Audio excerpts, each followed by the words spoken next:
So we're here at Prismic Studio. We did a video previous to this one where we talked about with Sarah from Algolia. We talked about your journey to become a programmer. You started with HTML, CSS, and you went to journalism. You came back to do some Flash, and suddenly you saw PHP. You started doing PHP and CSS and HTML, and then you went to JavaScript. And then I had this question that if someone is moving from another technology, like imagine from PHP or maybe something else, into JavaScript, what do you think, what are the things that they will stumble upon that will kind of, I don't know, will be hard maybe for them to learn when you get into the JavaScript world?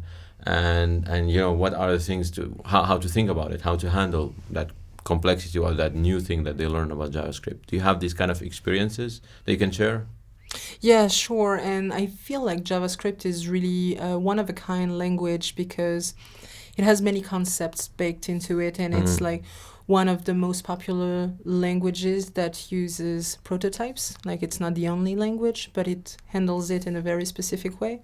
And it's definitely the most popular language, prototype-based languages.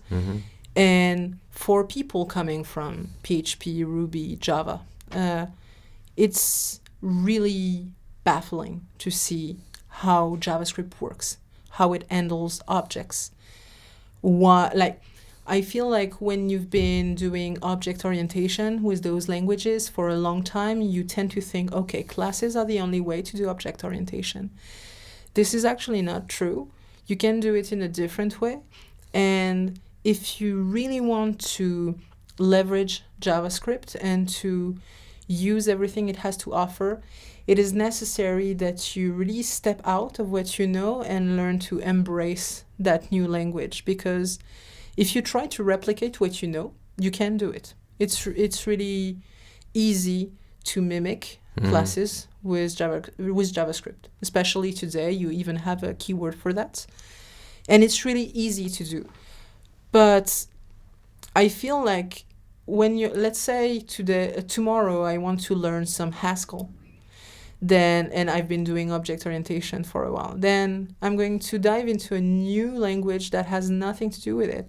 And if I'm going to do some Haskell or some Scala, then I'm interested in functional programming, and I should learn what is functional programming and what it's going to help me do. And so I think it's the same with JavaScript. You have to first recognize, why are you doing JavaScript? Why do you want to learn JavaScript? What is it going to help you with? And then from that, accept that it is a different language and that it has different ways of solving problems. And so, yeah, there are definitely the first thing to really dive into, and there are plenty of courses out there to help you, would be to understand the difference between classes and prototypes, like how you instantiate objects, either with classes or with prototypes, how it's different, what is the prototype chain, what it helps you do.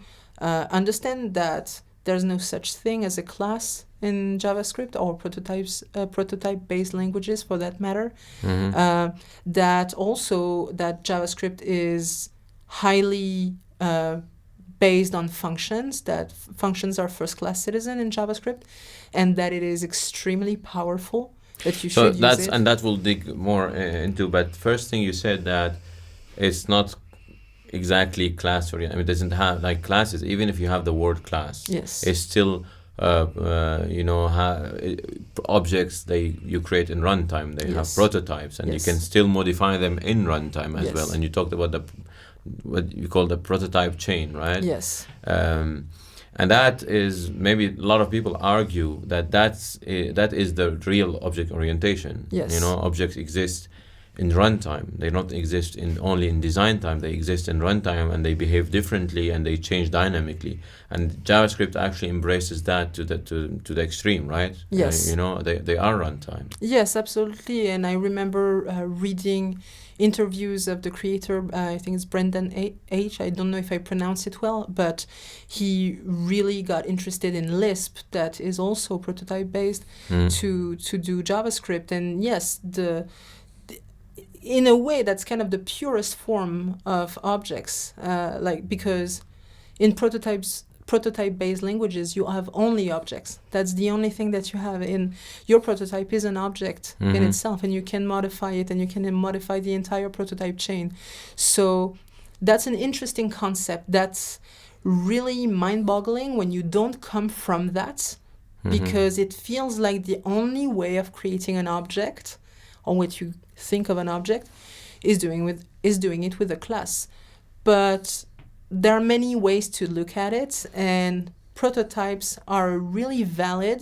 And arguably, I'm not really into the debate of is it the real object orientation or not the real. I think that's a subjective debate anyway. Everyone will have his own opinion on yes. At the end of the day, I feel like the principle and the paradigm is the same, and it helps it solves the same kind of issues.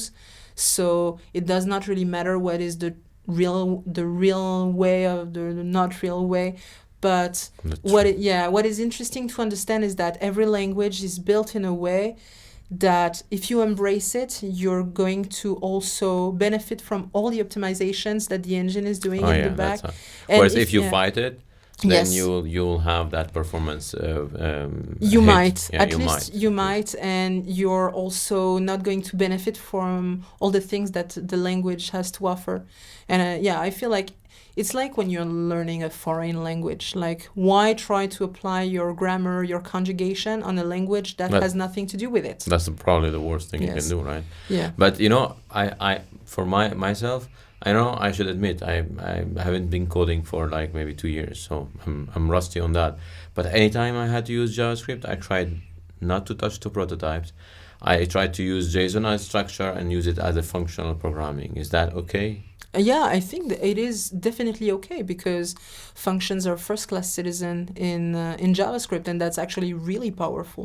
That's the thing, I guess, that moved me, that like made me write some JavaScript, because I had this image of JavaScript being a very, let's say my image of JavaScript was that, okay, it's a language that is not very well defined, and it's a messy language inside, because things behave in sometimes weirdly. And coming from a language, I used to do C# and then Haskell, and I was like very used to languages that are very well defined. I was scared of JavaScript, but when I learned that there are functions, that was, well, at least we have that, and that's very productive, right, using functions. Yes, and I think you're right. It's not a language that is well defined the way that a language like C# is defined, or even Ruby for that matter. There are you can do many things. It's a multi-paradigm language. It does not really impose anything on you. It has mechanisms, but then you can really do any style that you want. And I feel like that can be scary sometimes, especially if you want to use JavaScript in big scale projects, because it may feel like, okay, I'm maybe not doing it the right way. But functions are, to me, definitely one of the strengths of the language, because you can do anything with functions. Well, it allows you to develop something like jQuery, as we said, right? Absolutely. Which is extremely declarative. I'm waiting. This is something that's very hard to define in any other language if you don't have functions. Like, I'm waiting until the parent loads until that very element, and when it happens, I'm going to execute this code that will take that element that I'm talking about and do something to it. It's extremely that declarative, and that would have been very hard to do actually if you had to do it imperatively, where So I think it's functions make JavaScript as powerful as it is. I guess maybe if I had one thing, I don't know, maybe JSON and JavaScript are the powers of JavaScript, right? Yes, and I feel that one of also the strengths of JavaScript is that it doesn't have too many concepts. It has a set of primitives, then you have your objects, your arrays, your functions, and that's it. And you have those basic building blocks. You don't have all those more high-level concepts that you can find in many other languages. Like in Go, you have many different parts and many primitives and many concepts that you should use in a very specific way. With JavaScript, you have quite a limited tool set, and then you can do basically anything with it. And it's actually liberating, because then it is not really imposing something on you, and you really have the freedom to be extremely creative. And I feel like functions for most things that you want to do are more than enough. You can instantiate objects with factory functions. Yeah. You can you Exactly. can run a callback. You can do anything. Yeah, maybe that's the primitive that allows you to maybe also implement a lot of paradigms, Yes. including object rotation and modules and all of that, just with functions, right? And people Absolutely. already do it, right? They have this kind of function. When they run that function, it gives them like different functions that they define inside that function, and so on and so on. So people use functions as modules as well. Yes, absolutely. And because you can do whatever with a function, you can pass it to another function. That's definitely something that you should do. Like in React, that's also the very principle, is to use functions and to pass it to other functions, and that's extremely powerful. So now you learned JavaScript, right? And you went into, okay, let's understand the language as it is, and try to rather embrace it instead of trying to imagine it as something else. And then you went into, I think, learning the different frameworks out there. How is that? I mean, it's huge, compared to any other language. It's huge. There's so many libraries appearing every day, and then it's very hard to focus. How was your journey learning different frameworks for JavaScript? What do you like? I don't know. What's your experience? What's your advice to people that are going that path?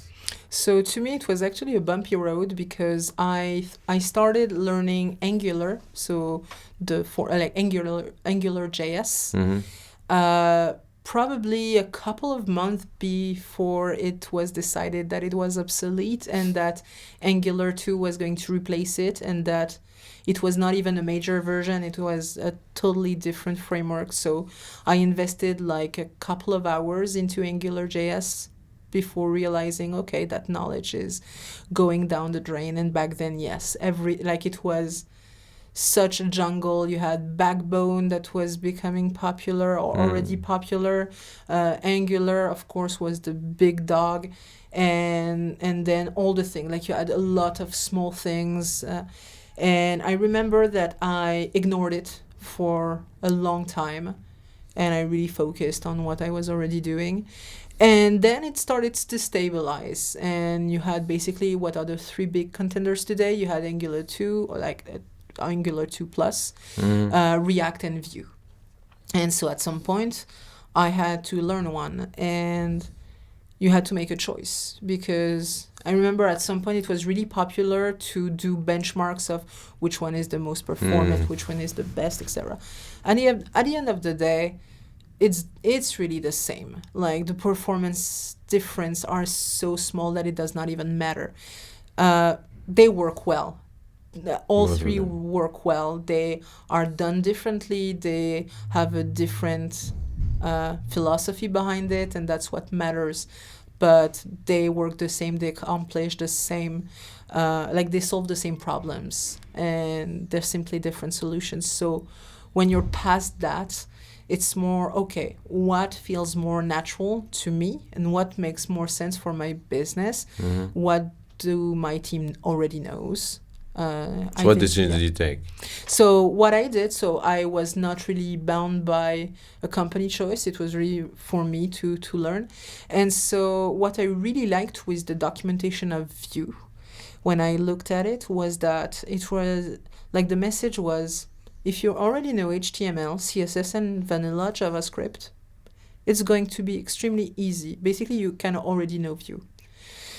I was like, okay, let's see. And what I did is that I took a full day to read the documentation, like from A to Z, and it was absolutely stellar. Like the documentation of Vue is excellent.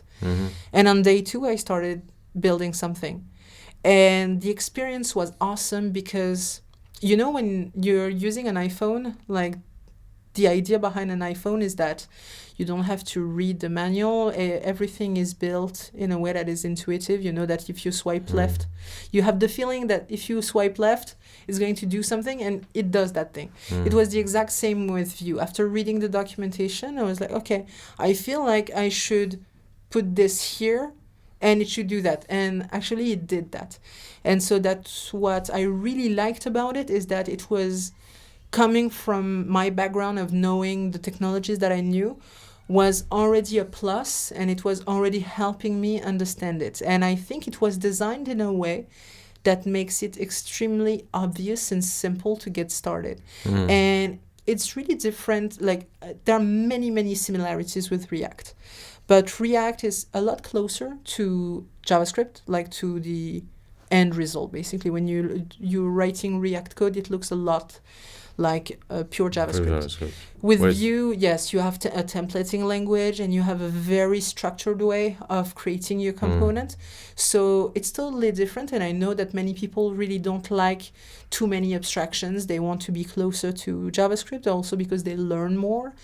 But I feel that it was really interesting to have something that already took a lot of good decisions for you, and is giving you an actual framework and telling you, okay, you want to do that, you should put that code here, and it's going to work. And we already thought about it for you, so you don't have to choose what kind of loop that you want to do. We already optimized that for you. We build that abstraction, and here it is. And I think it's really empowering when you know what the problems are and you just want to build something, and it's going to work, and the code is going to be really easy to come back to in a week, a month, or even a year, and you're still going to understand it because it's built in a very standard way. Right. That's maybe that's also why we started investing a lot into Vue and Nuxt for that purpose, is that learning curve is you feel that you're just augmenting your HTML with components instead of like doing everything from scratch. You write things the way you want to write them, and then you say, okay, now I want this to be a component, and it just, it just works, as you say, like it works as expected. So most things that you already expect that they should work in a certain way, and that was, and since now a lot of our users come from other communities, like maybe they come from PHP or, and they want to do a website and they want to choose a component based, Vue and Nuxt are a good path for them because the learning curve is that way. But as you say, and I like the advice that you're giving here, is that if you're more about knowing exactly what's happening and closer to JavaScript, then maybe React is a better choice in there. Yes, and I've had a lot of conversations with colleagues about that, like Vue versus React. And I feel like at the end of the day, yes, if you really want to get a lot better at JavaScript and you want to learn better JavaScript patterns and really deepen your knowledge of JavaScript, I think React is a good option because you're going to be really close to and JavaScript, and you really have a lot of freedom. You build your components as functions, and you pass them to other functions, and the way of managing the state is more complex. Not to say that learning Vue is not going to help you improve your JavaScript. It's definitely going to help you better understand what you're doing, but in a different way. And I feel like when you're making a Vue app, it's really because you want to get something to work. You want to create a UI and you want it to work.